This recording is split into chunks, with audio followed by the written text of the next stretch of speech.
안녕하십니까. 저는 대광교를 섬기는 이한길 목사입니다. 오늘 우리 교회에 처음 오신 분들, 그리고 몇 번 방문하셨지만 또 새생명 축제에 함께 예배하러 오신 여러분들을 진심으로 환영하고 축복합니다. 참 잘 오셨습니다. 우리 성도들이 오랜 시간 준비하고 기다리면서, 그리고 기도하면서 여러분들을 기다렸습니다. 여러분들은 오늘 시간 정해서 그냥 한번 오신 것 같지만 아주 오랜 시간 옆에 여러분들을 모시고 오신 인도자와 우리 교회가 여러분들을 위하여 축복하면서 기도하면서 오랜 시간 기다렸습니다. 참 잘 오셨습니다. 그러기에 여러분들에게 오늘 여러분들의 인생과 삶 속에서 참 복된 시간이 되시기를 진심으로 기도합니다.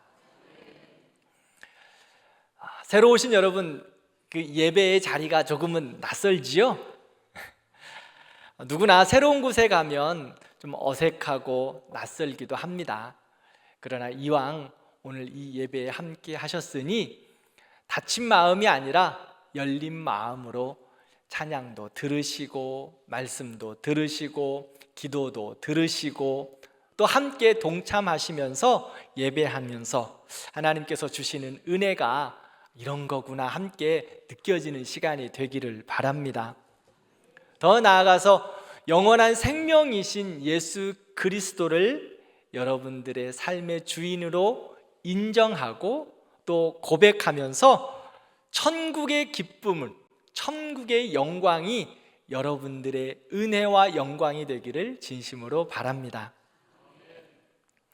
저에게는 이런 경우가 종종 있습니다. 요즘에는 핸드폰이 삶의 꼭 필수품이 되었습니다. 그래서 어디를 가든지 언제든지 소지하고 있지요. 그래서 집에 가면 좀 휴대폰에서 벗어나려고 할 수만 있으면 좀 멀리 떨어뜨려 놓습니다. 그리고 필요할 때만 가서 휴대폰의 메시지나 전화들을 확인합니다. 그런데 가끔 집에서도 휴대폰이 어디 있는지 몰라 찾을 때가 있습니다. 찾다가 어디 있는지 찾아지지 않으면 어떻게 할까요? 네, 그렇습니다. 전화를 합니다. 아내의 핸드폰으로 전화를 해서 그 벨을 듣고 제 핸드폰을 찾기도 합니다. 이런 저의 이야기를 어느 모임에서 한 적이 있는데 저보다 더 심각한 말씀들을 하는 분들이 계시더라고요. 어떤 분은 전화벨이 울려서 찾았는데 도저히 전화벨이 들리기는 하는데 어디 있는지 모르겠더랍니다. 그래서 모든 것들을 다 조용히 하게 하고 전화벨을 따라가다 보니까 냉장고 안에서 전화벨이 울리더랍니다. 냉장고에서 다른 것들을 꺼내려고 하다가 그곳에 휴대폰을 둔 거예요. 여러분들은 어떠십니까? 이런 일들이 없으십니까? 우리는 중요하다고 생각되는 것들을 잘 보관해 두는 경우가 참 많습니다. 그런데 어떨 때는 너무 잘 보관해 두었어요. 너무 소중한 것이어서 너무 잘 보관해 두어서 어디다 두었는지 또 찾지를 못하는 거예요. 너무 잘 두었기 때문에 이곳저곳 찾아도 잘 나오지가 않습니다. 그런데 포기하고 싶을 때 그 물건은 생각보다 쉬운 곳에서 발견됩니다. 여러분, 그 물건들, 소중하게 여겼던 그 잘 보관된 것들을 찾았을 때의 기분은 어떠십니까? 너무 좋고 행복하지 않으십니까? 무언가 잃어버린 것을 찾는다는 것은 참 좋습니다.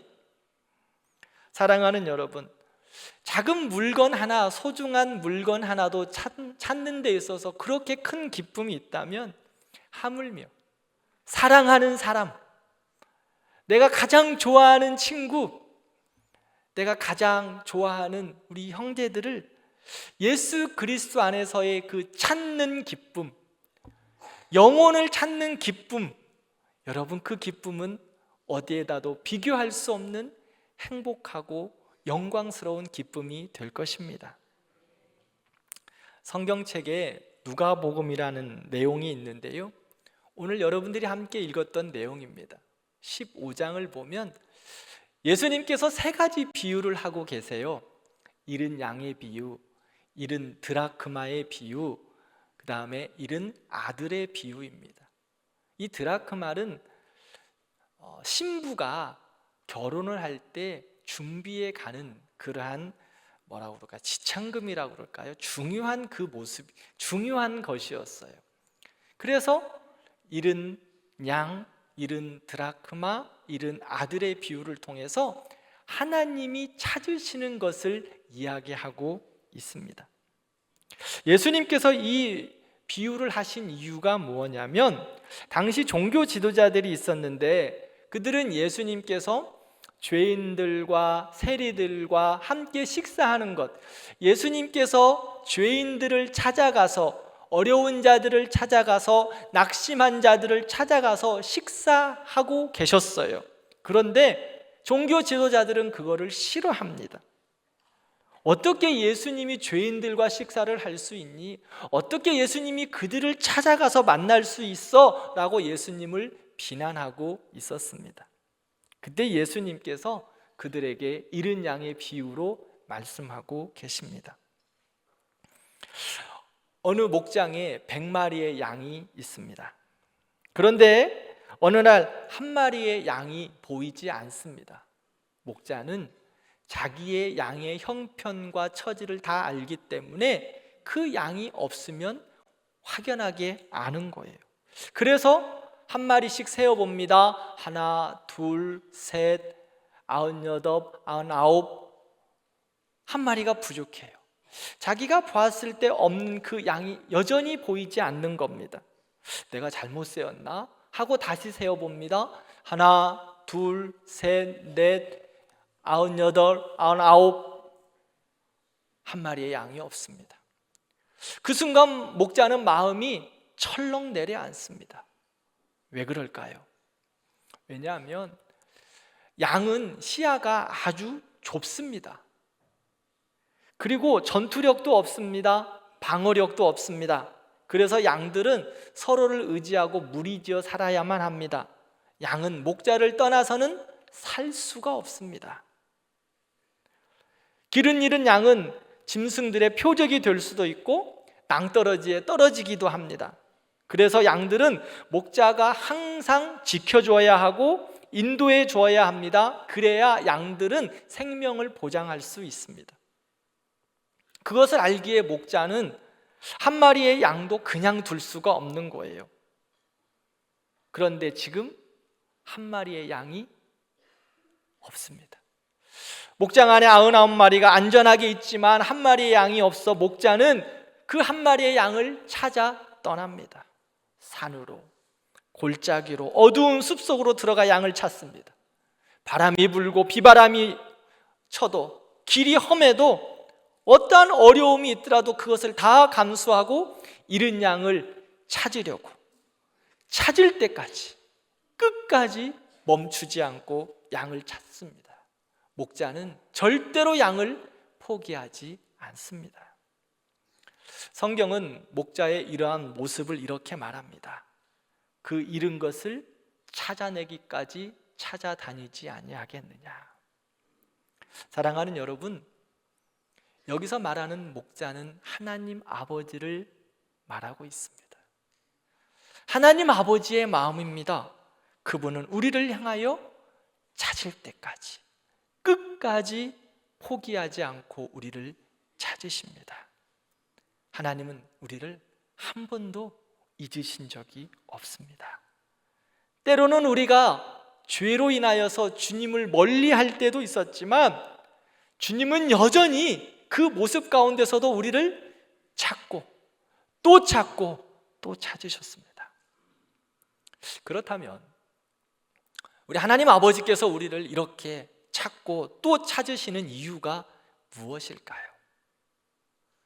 하나님께서 나를 아시고 나를 사랑하시기 때문입니다.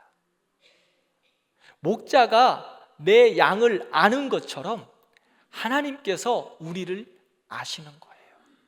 그리고 우리를 사랑하시기 때문에 하나님은 우리를 끝까지 찾고 또 찾고 찾으십니다.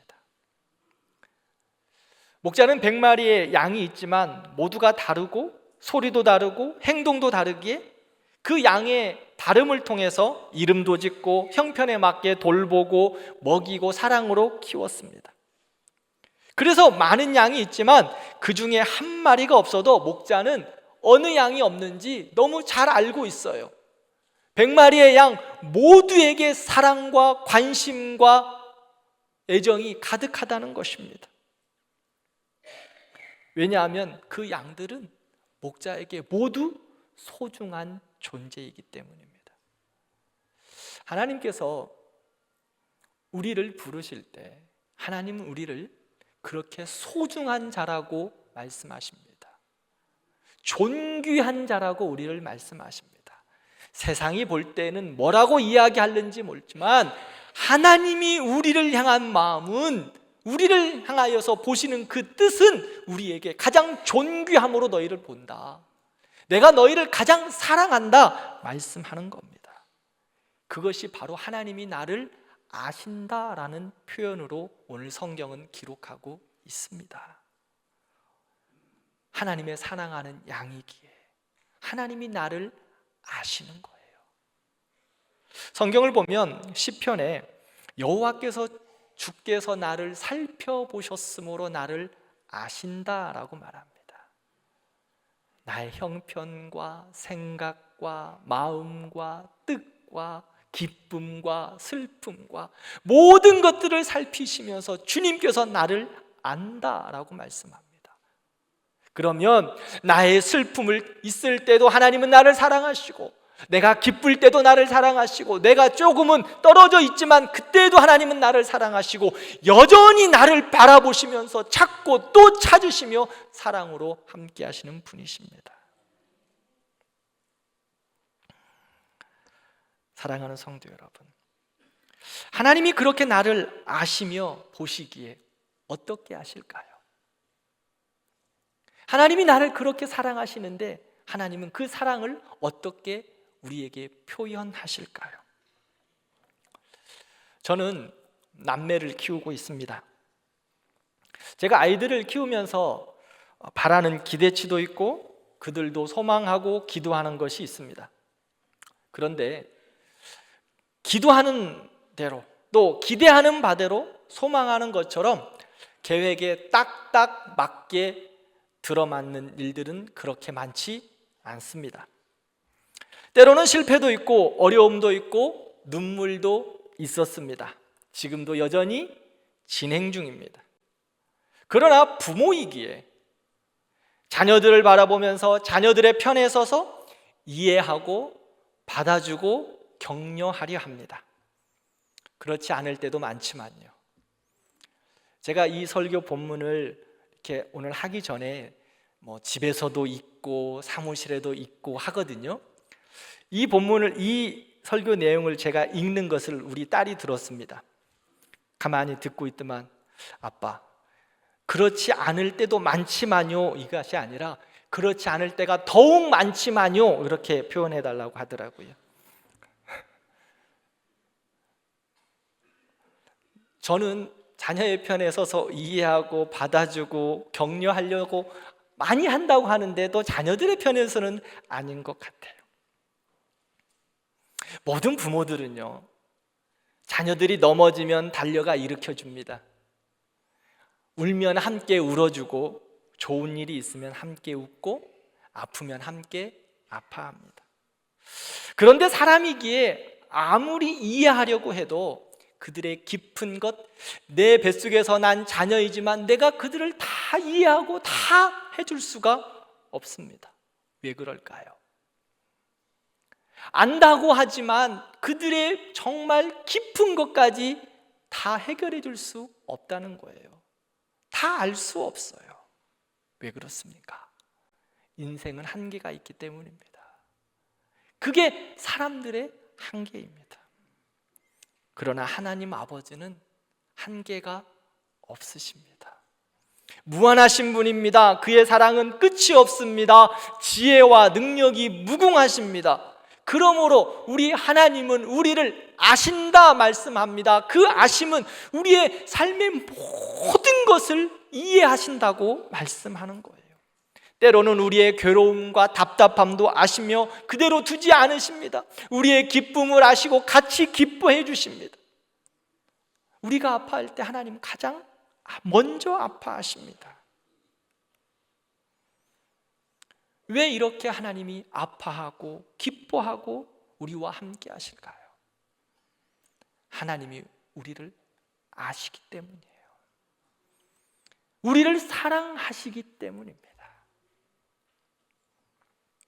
오늘 새로 오신 여러분, 그리고 오랫동안 신앙생활 하신 분들, 오늘 이 자리에 함께한 모든 분들, 하나님이 여러분들 아십니다. 오늘 이 자리에 함께 예배하고 있는 것도 하나님이 아십니다. 우리의 삶의 형편과 상황과 기도의 제목까지 우리가 말하지 않아도 우리 주님이 너무 잘 알고 계십니다. 아신다는 것은 하나님이 우리를 사랑한다는 겁니다. 그러기에 하나님은 절대로 우리를 포기하지 않으십니다. 그래서 어떻게 하실까요? 4절을 보면 그 잃은 것을 찾아내기까지 찾아다니겠다 말씀합니다. 여기서 중요한 단어를 하나 살펴볼 수 있는데요, 찾아내기까지라는 거예요. 이 말씀 안에는 강력한 하나님의 의지가 담겨 있어요. 잠깐 찾다가 없으면 포기하는 인생이 아니라는 겁니다. 우리를 사랑하시기에 하나님이 불꽃 같은 눈동자로 지키시면서 끝까지 추적하셔서 찾으시겠다고 말씀합니다. 목자도 자기의 한 마리의 잃은 양을 그렇게 노력을 다해서 찾아가는데 하나님 아버지는 어떠실까요? 하나님의 사랑하는 자녀들, 하나님의 사랑하는 영혼들을 어떻게 하실까요? 하나님은 절대로 뒷전으로 미루지 않습니다. 어떤 장애물이 있어도, 때로는 고통이 있어도 결코 멈추지 않고 우리를 찾아오십니다. 찾을 때까지 또 찾고 또 찾고 또 찾아가십니다. 왜 하나님이 우리를 이렇게 끝까지 찾아오실까? 누가복음 19장 10절 말씀을 보면 우리 예수님께서 이 땅에 오신 이유가 있어요. 인자가 온 것은 잃어버린 자를 찾아 구원하려 하십니다. 하나님이 이 땅에 오신 이유는 우리를 구원하기 위하여서 오셨어요. 그러기에 우리를 끝까지 찾으시는 거예요. 하늘 영광 버리시고 낮고 낮은 땅에 오셔서 십자가를 지신 이유는 바로 여러분, 우리를 찾기 위함입니다. 오늘 이 자리에 오신 여러분, 오늘 그냥 이 자리에 내가 누군가의 초청으로 왔다? 그럴 수 있어요. 그러나 하나님께서 여러분들을 영원부터 여러분들을 바라보시면서 찾고 계셨습니다. 그리고 여러분들을 찾기 위하여서 하늘 영광 버리시고 이 땅에 오셔서 여러분들과 우리를 위하여 십자가를 지셨습니다. 그리고 지금까지 여러분들을 찾고 계셨습니다.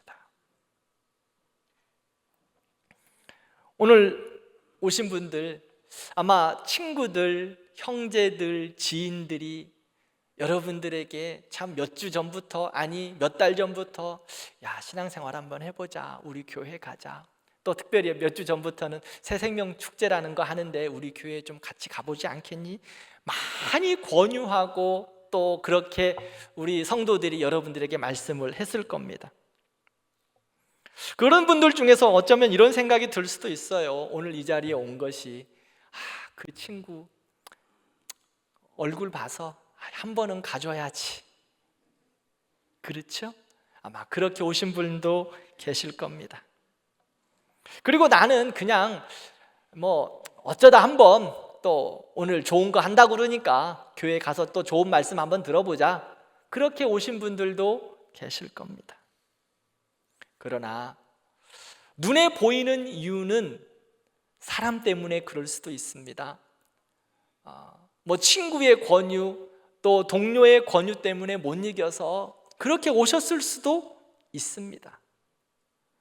그러나 그 이면에 더 귀한 이끄심이 있다고 여러분들 생각해 보지 않으셨습니까? 여러분들의 동료와 형제와 친구의 이끄심도 있습니다. 그러나 그 이면에 여러분들을 향하여 하나님께서 영원부터 여러분들을 찾고 계셨습니다. 찾고 또 찾고 또 찾고 또 찾으셨습니다. 그래서 오늘 여러분들이 이 자리에 함께 계십니다. 그리고 주님께서 오늘 여러분들에게 함께 말씀할 겁니다. 정말 잘 왔다. 내가 얼마나 너를 찾고 기다렸는 줄 아니? 너의 친구를 통해서, 너의 동료를 통해서, 또 다른 방법을 통해 내가 얼마나 너를 찾고 있었는 줄 아니? 정말 잘 왔다. 이제 나와 함께 먹고 마시며 세상이 줄 수 없는 평안과 기쁨을 누리고 하늘의 영광과 축복이 너에게 가득하기를 원한다. 주님 말씀하십니다. 우리의 모습이 어떤 모습이든지 괜찮습니다. 우리 주님은 우리의 마음의 상처와 어려움과 아픔과 죄악, 그것으로 인하여 우리를 정죄하지 않으십니다. 있는 모습 그대로, 주의 사랑하는 그 모습 그대로 오시면 됩니다. 하나님 품 안에서 참 안식과 평안과 은혜가 있기를 축복합니다. 주님은 함께한 우리에게 말씀합니다. 수고하고 무거운 짐진 자들아, 다 내게로 오라. 내가 너희를 쉬게 하리라. 사랑하는 성도 여러분, 그리고 함께하신 오늘 처음 교회에 방문하신 여러분, 그리고 새생명 축제 때마다 오시는 여러분, 다시 한번 주님이 여러분들을 향하여 말씀합니다. 수고하고 무거운 짐 이제 그만 져라. 내가 너의 짐을 대신 지겠다. 이제 그 짐 나에게 맡겨놓고 너는 나와 함께 평안과 기쁨과 감사로 살아갔으면 좋겠다. 그것을 위하여 내가 끊임없이 찾고 또 찾고 또 찾았다. 이제 나와 함께 하늘의 영광 가운데 살아가자고 말씀하실 겁니다. 성경은 이렇게 약속합니다. 누구든지 그리스도 안에 있으면 새로운 피조물이라. 이전 것은 지나갔으니 보라 새 것이 되었다. 주님은 약속은 변함이 없습니다. 예수 안에서 새로운 자들에게 주님은 하늘의 영광, 새로움으로 여러분들의 삶에 가득 채워주실 줄 믿습니다. 마지막으로 하나님께서 우리를 이렇게 찾으시고 우리가 그분을 영접하면 하늘에서는 어떤 일들이 벌어질까요? 하나님은 나를 찾는 것을 기뻐하시며 하늘에 잔치를 여시겠다고 말씀하십니다. 하늘의 기쁨으로 영광스럽게 하시겠다고 말씀해요. 오늘도 우리 새생명 축제를 위해서 우리 교회는 나름 정말 잘 준비했습니다. 여러분들 오시면 보실 때 어떠셨습니까? 이것도 준비한 거야? 이러실 수 있지만 우리 교회 나름으로는 우리 성도들이 참 몇 주 전부터 열심으로 기획하고 기도하고 준비했어요. 기도는요 오랜 시간 했어요. 벌써 몇 달을 걸치면서 새생명 축제를 위해서 기도했고, 여러분들의 이름들을 기억하면서 우리 성도들이 기도했어요. 그리고 오늘을 위해서 그래도 잔치날이니까 간식도 준비하고 음식도 준비하고 또 여러 것으로 아름답게 꾸미기도 하고. 그런데요, 하늘에서는, 하나님 나라에서는 돌아온 여러분들, 찾고 찾아서 돌아온 여러분들을 향하여서 하늘에 잔치를 열겠다 말씀합니다.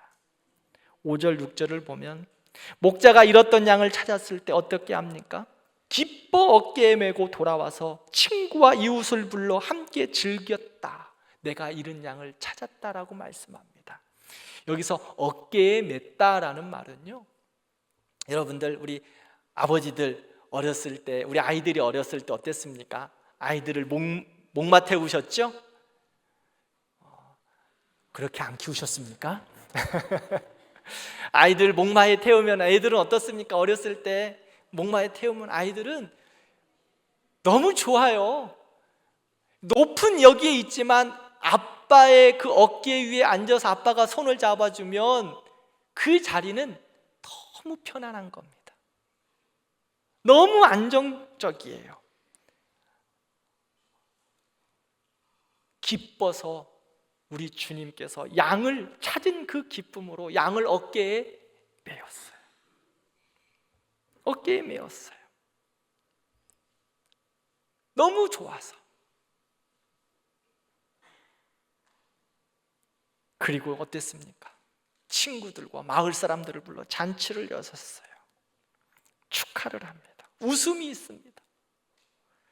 사랑하는 여러분, 목자가 잃은 양을 찾음에 있어서도 그렇게 기뻐하는데 하나님께서 잃어버렸던 영혼 다시 찾으시고 품에 안으실 때는 어떠실까요?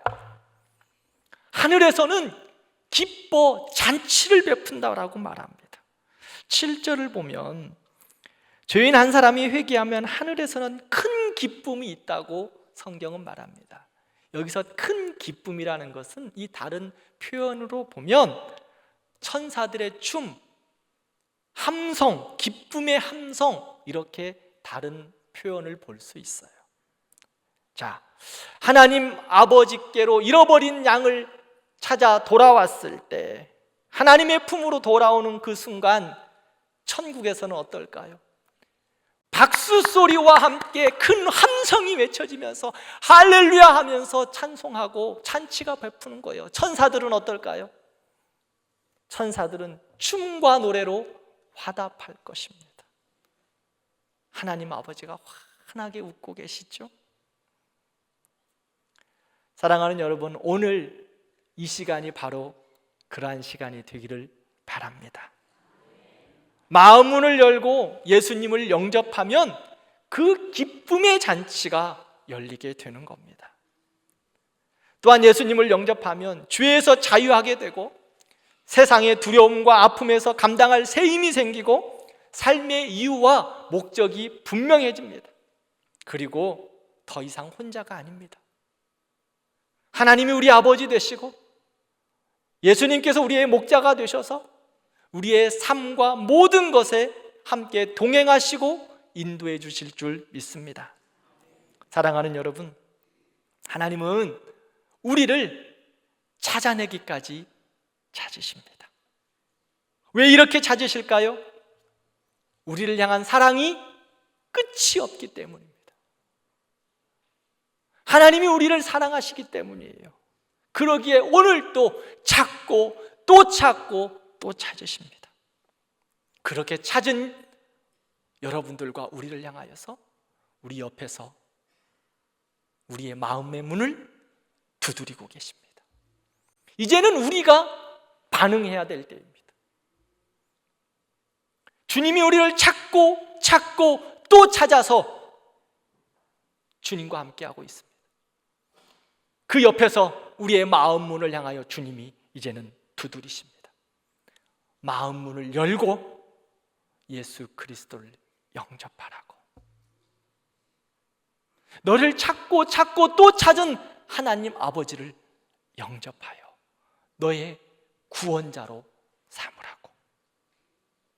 사랑하는 여러분, 예수님은 우리가 마음 문을 열고 예수님을 영접하면 영원한 구원의 은혜를 주십니다.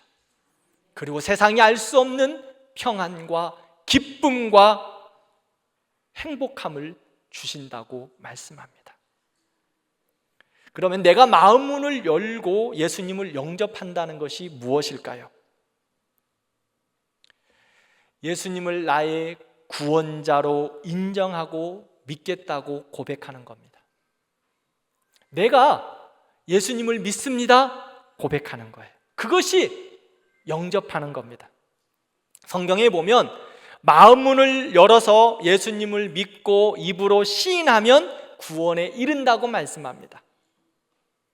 찾고 찾고 또 찾아서 오신 그 예수님을 내가 마음문을 열고 영접하면, 그리고 입으로 시인하면 구원에 이릅니다.